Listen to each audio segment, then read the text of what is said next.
RSS നടക്കുന്ന യോഗങ്ങളിൽ വയ്ക്കുന്ന ഭാരതാംബ എന്ന് പറഞ്ഞ് വയ്ക്കുന്ന RSS വിശ്വസിക്കുന്ന ആളാണ് അത് അവർ ഈ കാര്യം നിരന്തരമായി ചെയ്തുകൊണ്ടിരിക്കുകയാണ്. അപ്പൊ RSSന്റെ കാര്യാലയങ്ങളിലൊക്കെ ചെയ്യുന്ന കാര്യങ്ങളാണ് രാജ്ഭവനിൽ ഇപ്പം ചെയ്തുകൊണ്ടിരിക്കുന്നത്. അദ്ദേഹം അത് തുടരും എന്നുള്ളത് തന്നെയാണ്. സർക്കാർ ബഹിഷ്കരണത്തിനൊന്നും പോകുന്നില്ല. പിന്നെ സർക്കാർ പറയുന്നത് ഭാരതാംബയുടെ പടമൊന്നും ഔദ്യോഗിക ചടങ്ങുകളൊന്നും വയ്ക്കാൻ വേണ്ടി പറ്റിയൊന്നുമില്ല. ഞാനവിടെ പിന്നെ ചടങ്ങിൽ പങ്കെടുക്കാൻ വേണ്ടി ചെന്ന ശേഷമല്ലേ ഇങ്ങനെ ഒരു ചടങ്ങ് കണ്ടത് ബഹിഷ്കരിച്ചത്.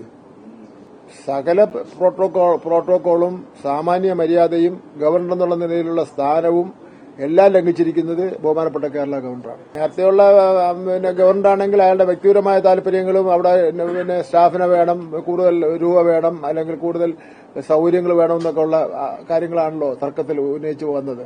ഇദ്ദേഹം ആദ്യം വന്ന ഉടനെ തന്നെ RSSന്റെ പ്രചാരകനായി മാറി.